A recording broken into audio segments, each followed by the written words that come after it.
А вот и матушка крапива, дорогие друзья. Зачастую мы относимся к ней как к злостному сорняку, который растет у нас на огородах. А злостный, потому что вырвать его не так-то просто, голыми руками не возьмешь. Обязательно приходится надевать перчатки, чтобы не обжечься крапивой. Но ведь интересно, крапива двудомная обладает целебными свойствами. И познав их, вы уже никогда не откажетесь от этого растения, а будете использовать его в салатах, в супах, для того, чтобы приготовить какие-то овощные соки, и вы будете здоровыми, а кровь у вас будет бегать, как у молодого олененка. Крапива двудомная получила свое название от латыни «я горю», благодаря тому, что женские и мужские соцветия формируются на разных растениях. То есть крапивы девочки, а есть крапивы мальчики. Латинское же название уртика означает, как я вам уже сказала, «я горю». Согласно легенде, тибетский лама и йог Миларепа, он медитировал как-то в пещере и ел только крапиву, после чего, говорят, его кожа приобрела зеленоватый оттенок. Но вместе с этим у него появились также сверхъестественные способности. А вот Рудольф Штайнер, основатель антропософии, называл этот сорняк сердцем мира, потому что крапива якобы излучает исцеляющую энергию на другие растения и животных.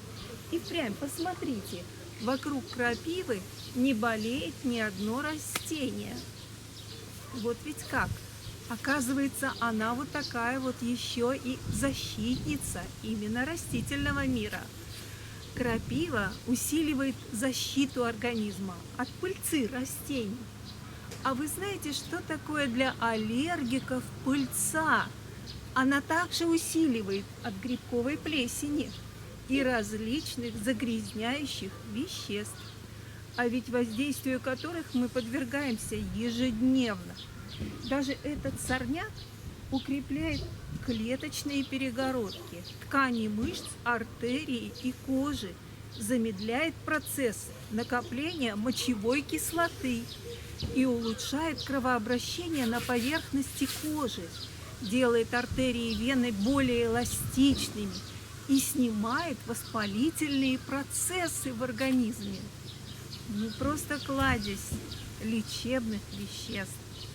Если крапива ужалила вас, это шутка, конечно, считайте, что получили дозу лечения или профилактику от артрита, от плохого кровообращения, неврита, рассеянного склероза, ревматизма, ишиаса и прочих болячек.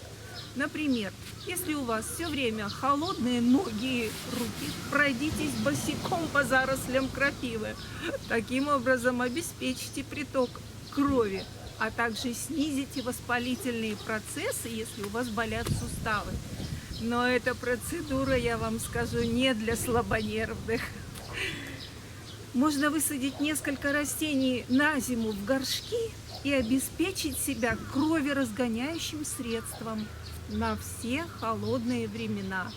Но для этого вам надо будет купить семена крапивы или собрать их у себя на огороде. В старину в Европе люди выращивали крапиву, чтобы делать паруса для кораблей, рыболовные сети, холсты и даже тонкую ткань. В Сибири этот сорняк использовали для изготовления бумаги, а в Древнем Египте делали крапивное масло. Если вы польете садовые растения отваром крапивы, они будут более устойчивы к вредителям и будут быстрее расти. А если же вы добавите крапиву в компост, то вы таким образом ускорите процесс гниения. А вот что касается коров, которые едят крапиву, то они дают больше молока, замечено, а куры повышают яйценоскость. Вот так, такая чудесница.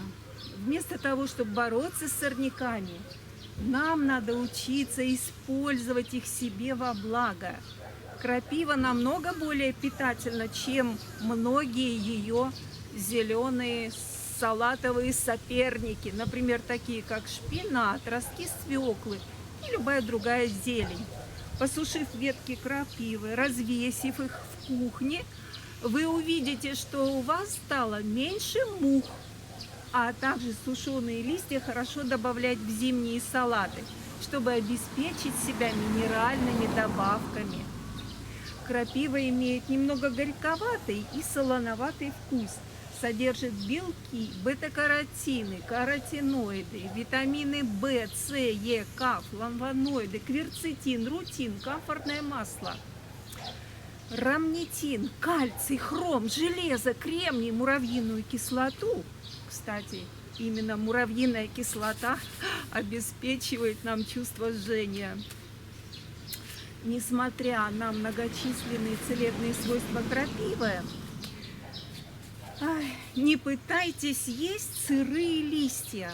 Только в том случае, если это молодые побеги, и то их лучше измельчить в блендере, предварительно обдав кипяточком. Потому что, если будете есть сырую, это может вызвать несварение желудка, раздражение кожи губ и вокруг рта, а также проблемы с мочевыделением. В любом случае, если вы делаете чай, суп или добавляете крапиву в другие блюда, используйте листья с верхушки растения, потому что старые жесткие стебли и листья не очень хорошо влияют на почки. Если вам неприятно жало крапивы, потрите ужаленное место с самим крапивным же соком. И напоследок рецепт живительного сока. 10-15 молодых побегов и листьев крапивы, половина яблока, молодая свеколка и полстакана воды. Все это размолоть в блендере и приятного аппетита. Это витаминный целительный сок. А мы приготовим настой для ополаскивания волос. Для этого нам всего лишь понадобится 1 столовая ложка сухих листьев крапивы. Если у вас зеленые листья крапивы свежие, возьмите в 3 раза больше. И эту столовую ложку нужно довести до кипения в половине литра воды, настоять примерно минут 40 или 1 час. И ополоснуть этим настоем волосы. Все, смывать этот настой не нужно. Ваши волосы получат все самое питательное и полезное, будут блестеть. Делайте эту процедуру, пожалуйста, всякий раз, когда вы заканчиваете мытье головы.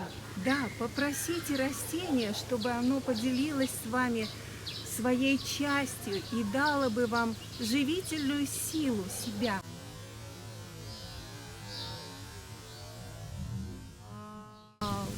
Пожалуйста, матушка крапива, дай мне несколько твоих листочков для того, чтобы мои волосы блестели и голова была бы здоровой. Пожалуйста, матушка крапива, дай мне несколько твоих листочков для здоровья моих волос и для их красоты. Ты не против? Видите, она говорит нет. Спасибо тебе, дорогая, благодарю тебя.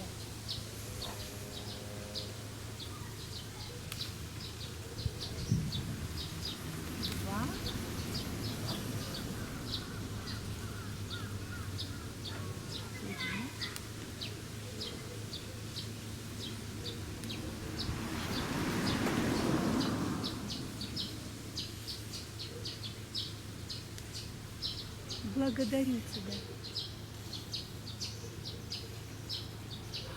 Воробьи расчирикались. Я не все возьму, и вам останется. Спасибо, лес. Итак, сегодня с нами была крапива.